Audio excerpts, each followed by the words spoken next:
போனு bro.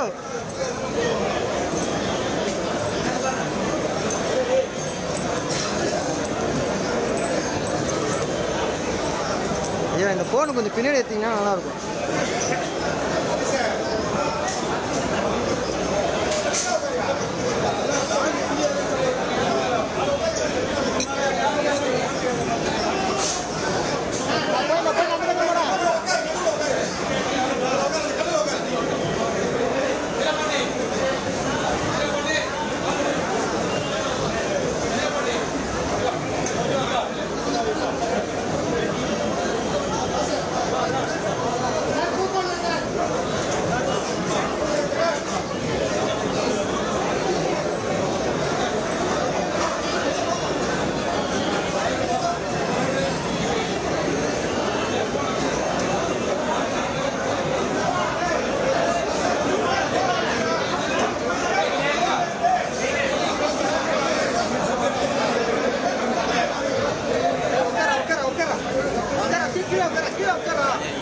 நான் அப்படியே இறங்கிறேன். 100 ஓ லைட்டாக வலி விடுது.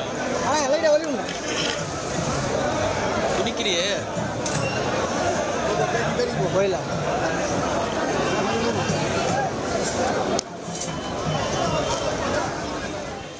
தமிழ்நாட்டு மக்களால் அன்போடு அழைக்கும் கேப்டன் என்ற ஒரு ஆளுமை இன்று நம்மோடு இல்லை என்றாலும் அவருடைய அரசியல் பணிகள், மக்கள் நலப்பணி, அவருடைய அர்ப்பணிப்பு அனைத்தும் தமிழ்நாட்டு மக்கள் மனதில் என்றென்றும் நினைவு அலைகளாக நிறைந்திருக்கின்றன.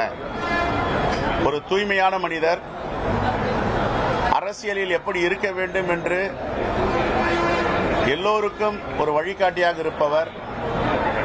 நான் 2006 சட்டமன்ற உறுப்பினராக இருக்கும் பொழுது அவருடைய பக்கத்தில் உட்கார்ந்து அவருடைய பல அரசியல்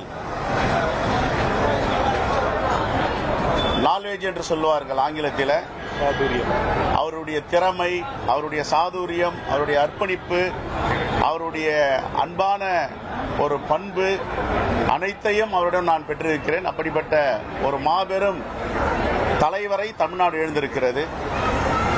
ஆகவே தமிழ்நாட்டு மக்களுக்காக தன்னை அர்ப்பணித்த கேப்டன், அவருடைய கட்சி இன்று தமிழ்நாட்டு மக்களுக்காக அருமை அன்னியார் பிரேமலதா விஜயகாந்த் அவர்கள் அதை தொடர்ந்து பணியாற்றி வருகிறார். அவருடைய இளவல்களும் அதை தொடர்ந்து பணியாற்றி வருகிறார்கள். அவருடைய பணி சிறக்க வாழ்த்துக்கள். என்றென்றும் தமிழ்நாட்டு மக்களுடைய மனதில் கேப்டன் விஜயகாந்த் என்பவரை அகற்ற முடியாது. அவர் நடிகராக இருக்கும் பொழுதும் சரி, கதாநாயகனாக இருக்கும் பொழுதும் சரி, அரசியலுக்கு வரும்பொழுதும் சரி, மக்களை சார்ந்திருந்தார்.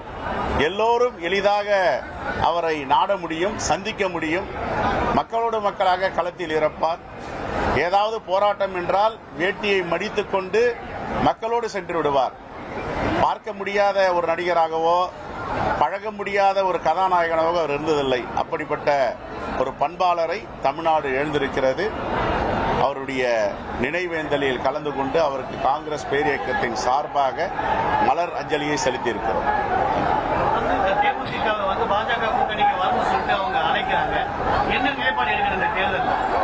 இல்ல, அவர்களுக்கு கேப்டன் எதை விரும்பினாரோ, தமிழ்நாட்டு மக்கள் மீது கேப்டனுக்கு ஒரு மிகப்பெரிய அன்பும் பண்பும் பிணைப்பும் உள்ளது. அப்படிப்பட்டவர் என்ன முடிவெடுப்பாரோ அந்த முடிவை அவர்கள் எடுக்க வேண்டும். மதவாதத்திற்கு ஒருபோதும் கேப்டன் துணை போனதில்லை. அவருடைய அரசியல் வாழ்க்கையில் மதவாதத்திற்கு எதிராகத்தான் குரல் கொடுத்தார். எல்லோரும் எம்மதமும் சம்மதம் என்றார். அவர் திரைப்படத்தில் பார்த்தால் அவர் இஸ்லாமியராக நடித்திருக்கிறார், கிறிஸ்தவராக நடித்திருக்கிறார். ஆகவே அவருக்கென்று இந்த சாதி அந்த மதம் என்பதில்லை. எல்லோருக்குமான ஒரு கதாநாயகனாக இருந்திருக்கிறார்.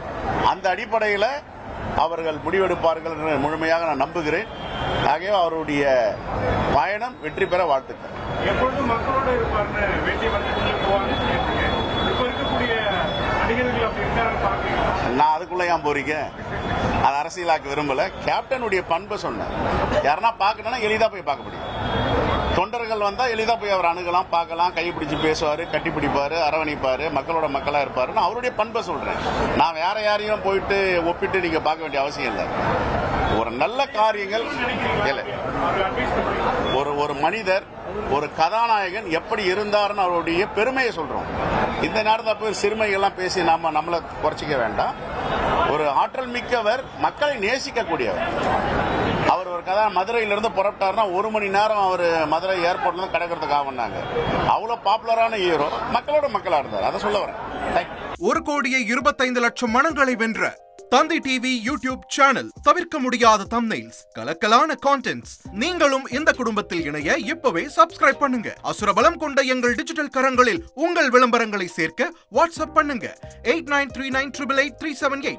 Email advttanditv@dttv.in.